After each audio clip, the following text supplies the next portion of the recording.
¿Alguna vez te has preguntado qué secretos mortales puede esconder una fotografía familiar que parece perfecta? En el verano de 1987, en una pequeña casa de las afueras de Valencia, una madre abraza a su hijo en el huerto donde crecían tomates y naranjos. Ambos sonríen a la cámara con esa felicidad que solo las tardes de domingo pueden traer.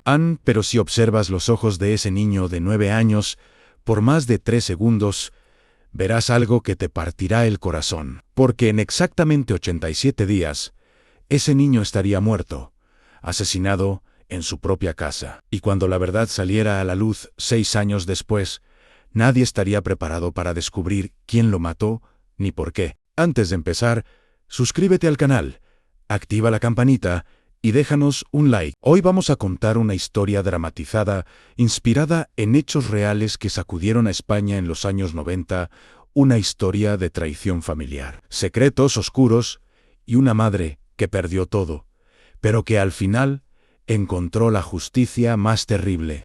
Porque a veces el amor de una madre puede convertirse en la furia más devastadora. Esta fotografía cambió para siempre la vida de una familia valenciana, pero por 6 años nadie supo la verdad que escondía. Julio de 1987. El sol mediterráneo calienta las calles empedradas de Paterna, un pueblo a las afueras de Valencia donde todo el mundo se conoce y los secretos, supuestamente, no pueden esconderse por mucho tiempo. Pero esta historia demostraría que incluso en los lugares más pequeños, los monstruos pueden vivir entre nosotros sin que nadie lo note. La fotografía fue tomada un domingo después de la paella familiar. Carmen Mora, 34 años, maestra de primaria en la escuela local. Abraza a su hijo Javier con esa ternura que solo una madre puede transmitir. El niño, de 9 años, lleva puesta su camiseta del Valencia CF, su tesoro más preciado. Sus manos sostienen un balón de fútbol desinflado que su padre le prometió arreglar el próximo fin de semana. Pero lo que nadie podía ver en esa fotografía era la tensión que vivía esa familia. Miguel Ángel Mora, el padre, trabajaba como mecánico en un taller del centro de Valencia. Era un hombre de 38 años, temperamental, celoso, hasta la obsesión. Los vecinos recuerdan sus gritos cuando llegaba tarde a casa y encontraba a Carmen hablando con algún vecino. Las discusiones se escuchaban a través de las ventanas abiertas durante las noches de verano. Carmen había aprendido a caminar sobre cáscaras de huevos. Cada salida al mercado debía ser explicada al detalle. Cada conversación con padres de alumnos era motivo de interrogatorio. Pero ella aguantaba por Javier, por mantener la familia unida, por la ilusión de que las cosas mejorarían. Lo que Carmen no sabía era que su marido la estaba vigilando de maneras que nunca imaginó. Miguel Ángel había contratado a su primo hermano, Antonio Mora, para que echara un ojo a Carmen cuando él estaba trabajando. Antonio Mora, 41 años, soltero, vivía solo en una casa heredada de sus padres a 2 calles de la familia. Era un hombre callado, que trabajaba como electricista por su cuenta. Los vecinos lo describían como raro, pero inofensivo. Siempre bajaba la mirada cuando hablaba con mujeres. Nunca se le conoció novia ni amigos cercanos. Pero Antonio guardaba secretos que ni su propio primo conocía, secretos que lo mantenían despierto por las noches,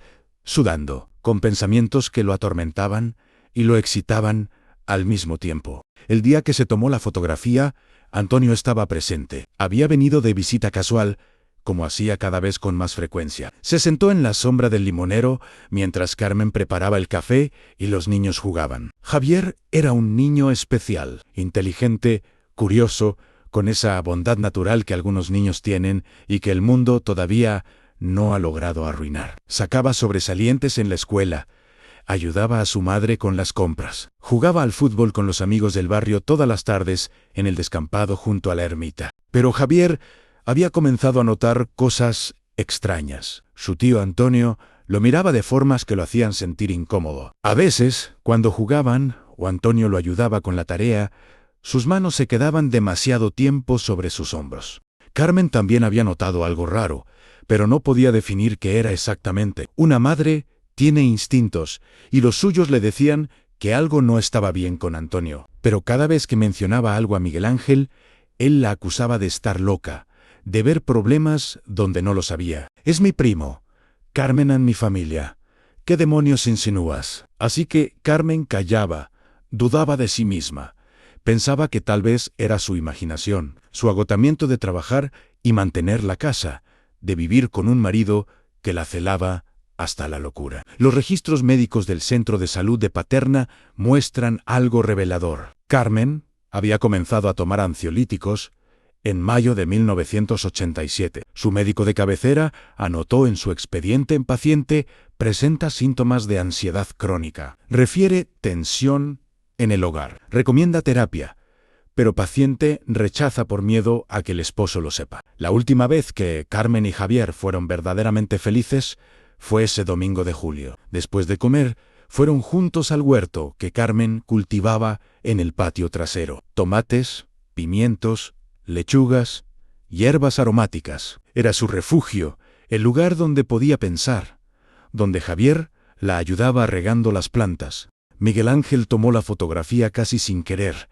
con la cámara Kodak que habían comprado el año anterior en el viaje a Benidorm. «Quedaos así», dijo con una de esas escasas sonrisas que cada vez eran más raras. Carmen abrazó a Javier con fuerza. En ese momento, sintió un escalofrío inexplicable, como si su cuerpo supiera algo que su mente todavía no podía aceptar. Apretó más a su hijo contra ella, como si quisiera protegerlo de algo invisible pero real. El flash de la cámara capturó ese momento para la eternidad.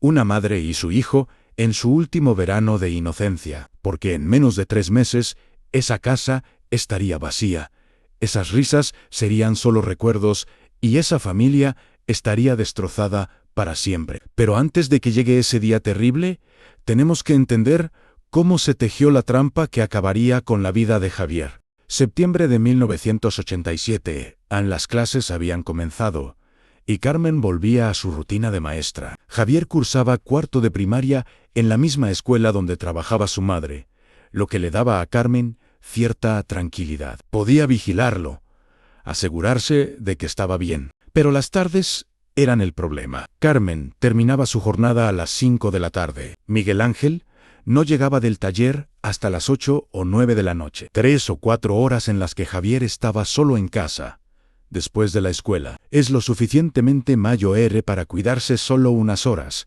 decía Miguel Ángel, «no seas sobreprotectora». Pero Carmen no estaba tranquila. Había intentado que Javier fuera a casa de alguna amiga suya, pero Miguel Ángel se oponía furiosamente. «Mi hijo no va a estar en casa de extraños. ¿Qué van a pensar? Que no podemos cuidarlo». Fue entonces cuando Antonio ofreció una solución. «Yo paso por casa a las 6. Cuando termino mis trabajos, puedo echar un vistazo, asegurarme de que el niño está bien». Miguel Ángel aceptó inmediatamente. Carmen sintió esa punzada de inquietud otra vez. Pero ¿cómo podía negarse sin parecer malagradecida, sin que Miguel Ángel la acusara de desconfiar de su propia familia? Y así comenzó la pesadilla. Los testimonios recopilados años después por la Guardia Civil revelan un patrón aterrador. Antonio comenzó a visitar la casa cada tarde. Al principio se quedaba 15 minutos. «¿Todo bien, Javier? ¿Has hecho la tarea?». Pero gradualmente las visitas se hicieron más largas. Media hora, 1 hora. A veces estaba todavía allí cuando Carmen llegaba. Solo ayudándolo con los deberes, explicaba a Antonio con esa sonrisa tímida que engañaba a todos. Pero lo que nadie sabía era que Antonio estaba cruzando líneas invisibles, probando hasta dónde podía llegar. Los informes policiales posteriores, basados en el diario que Javier mantenía en secreto y que se descubrió años después entre sus cosas, revelan detalles desgarradores. 10 de septiembre. «Tío Antonio me tocó el hombro mucho rato. Hoy ahí me sentí raro». 17 de septiembre. Me dijo que me sentara en sus piernas para ver mejor la tarea. No me gustó. Olía raro. 24 de septiembre. Intentó tocarme. Le dije que no. Y se enojó. Me dijo que no le dijera nada a mamá, porque ella no me creería, y papá se enojaría con ella por inventar cosas. Javier estaba atrapado en el dilema más cruel que un niño puede enfrentar. Necesitaba ayuda, pero tenía miedo de las consecuencias de pedirla. Había intentado decirle algo a su madre de manera indirecta. Una noche, mientras Carmen lo arropaba, le preguntó a mamá: ¿y si alguien te toca de una forma que no te gusta, es malo decir que no? Carmen, agotada después de un día difícil y sin entender la gravedad real de la pregunta, respondió con una frase que la perseguiría el resto de su vida: «Han claro que puedes decir que no, cariño. Pero no hables de tonterías y duérmete ya». Javier nunca volvió a intentar decírselo. El 2 de octubre de 1987, según el diario de Javier, sucedió el punto de quiebre. Tío Antonio intentó hacerme cosas malas. Hoy le grité que no, lo empujé, Ance cayó y se golpeó la cabeza con la mesa. Se levantó con los ojos raros, como si estuviera muy enojado. Me dijo que era un niño malo, que iba a tener que enseñarme a portarme bien.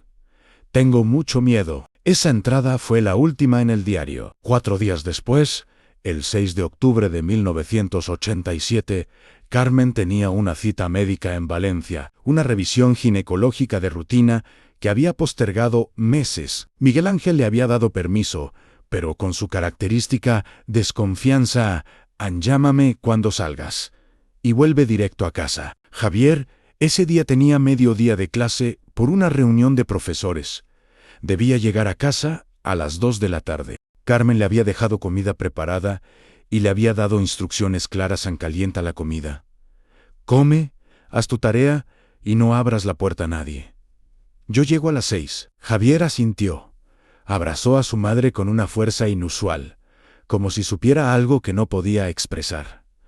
«Te quiero mucho, mamá», le dijo. «Yo también, mi vida», respondió Carmen besándolo en la frente. Fue la última vez que lo vio vivo. 6 de octubre de 1987, a 2:30 de la tarde. Antonio Mora entra a la casa de su primo con las llaves que Miguel Ángel le había dado para emergencias. No es su hora habitual de visita, pero sabe que Carmen está en Valencia y que Javier está solo. Nadie puede confirmar exactamente qué sucedió en las siguientes 2 horas, porque solo había 2 personas en esa casa, y una de ellas no sobrevivió para contarlo. Pero los informes forenses y la reconstrucción posterior de la Guardia Civil revelan una secuencia de horror. Antonio entró con intenciones que ya no podía o no quería controlar. Javier, que había llegado de la escuela 30 minutos antes, estaba en la cocina calentando la comida que su madre le había dejado. Según la reconstrucción, hubo forcejeo en muebles, volcados, platos rotos. Javier intentó defenderse, gritar, escapar. Pero era un niño de 9 años contra un hombre adulto de 41. En algún momento del forcejeo, Antonio perdió el control completamente. O quizás lo había perdido hacía mucho tiempo, y solo ahora se permitía mostrarlo. Tomó un cuchillo de cocina. El informe forense indica que fueron múltiples heridas, que Javier sufrió cortes defensivos en las manos tratando de protegerse. La herida mortal fue en el cuello, profunda, brutal, definitiva. Javier Mora Martínez murió entre las 3 y las 3:30 de la tarde, desangrado en el suelo de su propia cocina, solo, llamando probablemente a su madre. Antonio, en shock por lo que había hecho o quizás perfectamente consciente, limpió la escena, ordenó los muebles, limpió la sangre lo mejor que pudo. Escondió el cuchillo y se fue como si nada hubiera pasado. A las 6:15 de la tarde, Carmen llegó a casa después de su cita médica y el largo viaje de vuelta desde Valencia. Venía cansada pero tranquila, pensando en preparar la cena, en ayudar a Javier con su tarea. Abrió la puerta principal. «Javi, ya llegué». Silencio. Javier dejó su bolso en la entrada y caminó hacia la cocina. Fue entonces cuando vio que la puerta del patio estaba abierta de par en par. Algo raro, porque siempre la mantenían cerrada. Y entonces lo vio su hijo Ann, su único hijo, su razón de vivir, tirado en el suelo del patio, parcialmente escondido detrás de las macetas del huerto que habían cultivado juntos. El grito de Carmen Mora se escuchó en 3 calles a la redonda. Un aullido animal, primordial. El sonido de una madre que acaba de encontrar a su hijo asesinado. Los vecinos llegaron corriendo. La señora Amparo, la panadera de la esquina, fue la primera en entrar. Abrazó a Carmen, que se había tirado sobre el cuerpo de Javier, manchándose de sangre, negándose a soltarlo. Mi niño, mi niño, mi niño, repetía una y otra vez. ¿Alguien llamó a la Guardia Civil? ¿Alguien más llamó al centro de salud? En 15 minutos, la casa estaba llena de uniformes, médicos, curiosos. Miguel Ángel llegó del taller a las 7:30. Su reacción fue de shock absoluto. Se arrodilló junto al cuerpo de su hijo. Pero no lloró, no podía. Estaba en un estado de negación tan profundo que su cerebro simplemente no podía procesar lo que veía. La investigación comenzó inmediatamente. La Guardia Civil acordonó la casa. El juez de instrucción llegó desde Valencia. El forense certificó la muerte y la hora aproximada. Pero no había testigos.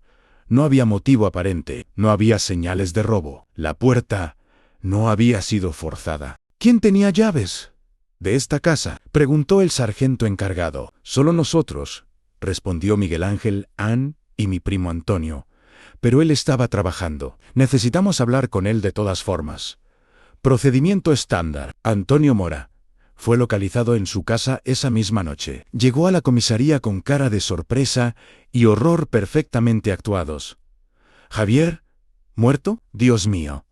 Pero ¿cómo? Su coartada era sólida. Había estado instalando el cableado eléctrico en una casa en construcción en Moncada, a 15 kilómetros de Paterna. El dueño de la obra confirmó que Antonio había estado allí entre las 2 y las 6 de la tarde. Lo que no sabían era que Antonio había mentido sobre los horarios. Había salido de Moncada a las 2, llegado a Paterna a las 2:30, cometido el asesinato y vuelto a Moncada a las 4:30 para terminar el trabajo. El dueño de la obra, interrogado años después, admitiría: no, estuve todo el tiempo vigilándolo. Yo tenía que supervisar otras cosas. Supuse que él estuvo allí toda la tarde, porque cuando volví a comprobar a las 5, estaba trabajando. Pero en 1987, sin evidencia que lo contradijera, Antonio Mora fue descartado como sospechoso. La investigación se estancó. Sin testigos, sin motivo,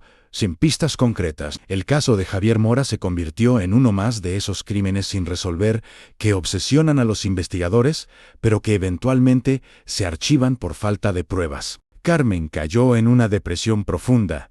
No podía trabajar, no podía comer, no podía dormir sin ver a su hijo muerto cada vez que cerraba los ojos. Miguel Ángel, incapaz de procesar su duelo, hizo lo que muchos hombres de su generación hacían: se refugió en el trabajo, en el silencio, en la negación. La distancia entre Carmen y Miguel Ángel se hizo insalvable. Él la culpaba por haber dejado a Javier solo. Ella lo culpaba por no haber protegido a su familia.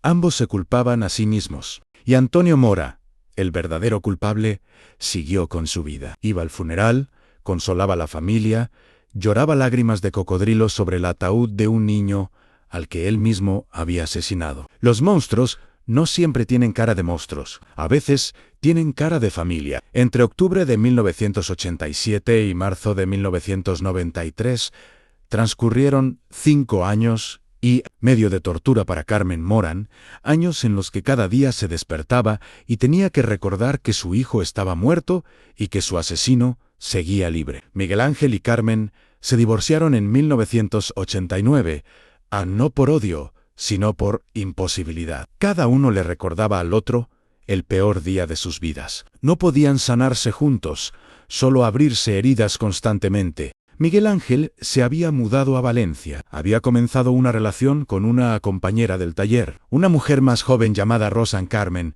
lo descubrió por casualidad cuando fue a Valencia por un trámite y los vio juntos en una cafetería. No sintió celos, sintió asco. Su hijo llevaba muerto menos de 2 años, y él ya había encontrado reemplazo. Pero lo que Carmen no sabía era que Miguel Ángel también estaba roto por dentro, que bebía hasta perder el conocimiento cada noche, que la relación con Rosa era su intento desesperado de sentir algo que no fuera dolor, que lloraba en secreto cada vez que veía a un niño con la camiseta del Valencia. Mientras tanto, Antonio Mora seguía viviendo su vida en Paterna. Los vecinos lo trataban con la lástima que se reserva para los familiares de víctimas.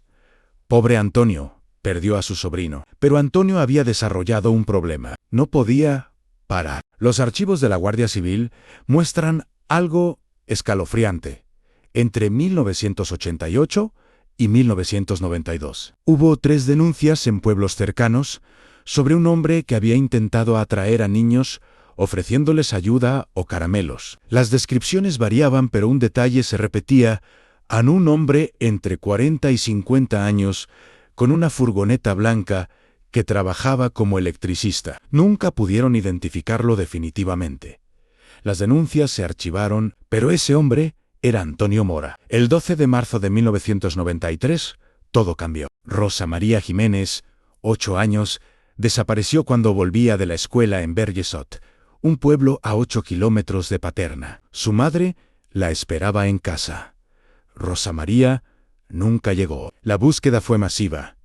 Toda la comarca se volcó. Carteles en cada esquina con la foto de una niña sonriente, con coletas. 4 días después, un pastor encontró su cuerpo en un área boscosa cerca de la autovía. Había sido estrangulada. El informe forense indicaba abuso sexual. La Guardia Civil montó un operativo sin precedentes. Interrogaron a cientos de personas. Revisaron antecedentes, buscaron patrones. Y entonces, un agente veterano que había trabajado en el caso de Javier Mora notó algo en Bergesot. Estaba a 15 minutos de Paterna. La descripción que algunos testigos daban de una furgoneta blanca vista cerca de la escuela coincidía con vehículos de trabajo. «Hay que repasar todos los casos de niños en la zona», ordenó el sargento. «Ver si hay patrones». Fue entonces cuando Antonio Mora cometió su error fatal. Durante el interrogatorio rutinario de vecinos de Paterna, cuando le preguntaron por su ubicación el día de la desaparición de Rosa María, Antonio se puso nervioso, tartamudeó. Cambió su versión 2 veces. ¿Estaba trabajando? No. Espera. Era mi día libre. Mejor dicho, hice un trabajo rápido por la mañana. El agente que lo interrogaba, con 25 años de experiencia, reconoció los signos. Este hombre está mintiendo. Solicitaron permiso para registrar su casa y su furgoneta. El juez, dado lo delicado del caso de Rosa María, autorizó. Lo que encontraron en el sótano de la casa de Antonio Mora horrorizó hasta los agentes más curtidos en fotografías. Docenas de fotografías de niños, algunos en parques, otros saliendo de escuelas. Ninguna ilegal por sí misma, pero el patrón era claro. Antonio había estado acechando niños durante años. Y entonces encontraron algo más: el diario de Javier Mora. Antonio lo había guardado como un trofeo, como una prueba de su poder. Cuando confrontaron a Antonio con el diario, con las fotografías, con las inconsistencias en su testimonio sobre el día de la muerte de Javier, su máscara de hombre tímido e inofensivo se desmoronó. Confesó todo. El asesinato de Javier en 1987, en los años de acecho, y finalmente, el asesinato de Rosa María Jiménez. La noticia sacudió a toda la comarca valenciana. ¿Cómo había podido un monstruo vivir entre ellos durante tanto tiempo sin que nadie lo notara? Carmen Mora estaba en el supermercado cuando escuchó la noticia en la radio. Soltó la cesta de compras. Se sentó en el suelo mismo del pasillo, temblando. 6 años. 6 años, viviendo con el asesino de su hijo, a 2 calles de distancia. 6 años, viendo a Antonio Mora en el mercado, en la panadería, en la iglesia. 6 años, durante los cuales él sabía la verdad, y ella vivía en la ignorancia más dolorosa. Pero lo peor estaba por venir, porque cuando Carmen finalmente leyó el diario de Javier, cuando supo lo que su hijo había estado sufriendo, cuando entendí que Javier había intentado pedirle ayuda y ella no lo había escuchado, algo se rompió dentro de ella, algo que nunca se podría reparar. 15 de junio de 1993, han juzgado de primera instancia de Valencia. El juicio contra Antonio Mora comenzó en medio de un circo mediático sin precedentes. Periodistas de toda España cubrían el caso. Las familias de ambos niños asesinados exigían justicia. Miguel Ángel también estaba presente, sentado al otro lado de la sala, con Rosa a su lado. Carmen no lo miraba, no podía. Antonio Mora entró a la sala esposado. flanqueado por 2 guardias civiles. Había algo desconcertante en su aspecto. Parecía tranquilo, casi aliviado. Los psiquiatras forenses habían determinado que era plenamente consciente de sus actos, que no padecía ninguna enfermedad mental que disminuyera su responsabilidad. Era simplemente un depredador que había actuado según sus impulsos durante décadas. El fiscal presentó un caso abrumador. El diario de Javier, las fotografías encontradas en el sótano de Antonio, las inconsistencias en sus coartadas, las pruebas forenses de ambos crímenes. Cuando le tocó declarar a Carmen, su testimonio fue desgarrador. Mi hijo intentó decirme, dijo con voz quebrada, intentó pedirme ayuda y yo no lo escuché. No presté atención. Estaba tan cansada, tan agobiada por mi matrimonio, por el trabajo, y mientras yo me quejaba de mis problemas, mi niño estaba siendo abusado por ese monstruo. Se volvió hacia Antonio Mora y lo miró directo a los ojos. Espero que cada día que pases en prisión, pienses en las 2 vidas que destruiste. Espero que cada noche veas sus caras. Espero que no encuentres paz nunca, porque nosotros nunca la encontraremos. Antonio bajó la mirada, pero no mostró remordimiento, solo esa misma tranquilidad perturbadora.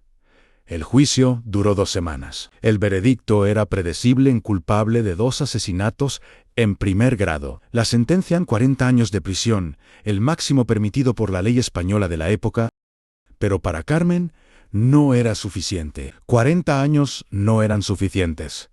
Una vida entera en prisión no sería suficiente. El día que se dictó sentencia, 29 de junio de 1993, se produjo el evento que convertiría este caso en una leyenda oscura en los anales criminales españoles. Después de leer la sentencia, el juez permitió que la familia hiciera declaraciones finales antes de que Antonio fuera trasladado al centro penitenciario. Carmen se levantó de su asiento. Los guardias pensaron que simplemente quería dirigirse al juez, pero Carmen caminó directamente hacia donde estaba Antonio. Nadie reaccionó a tiempo. De su bolso sacó un cuchillo de cocina, el mismo tipo de cuchillo que Antonio había usado para matar a Javier. «Esto es por mi hijo», dijo claramente, y antes de que alguien pudiera detenerla, clavó el cuchillo en el abdomen de Antonio Mora.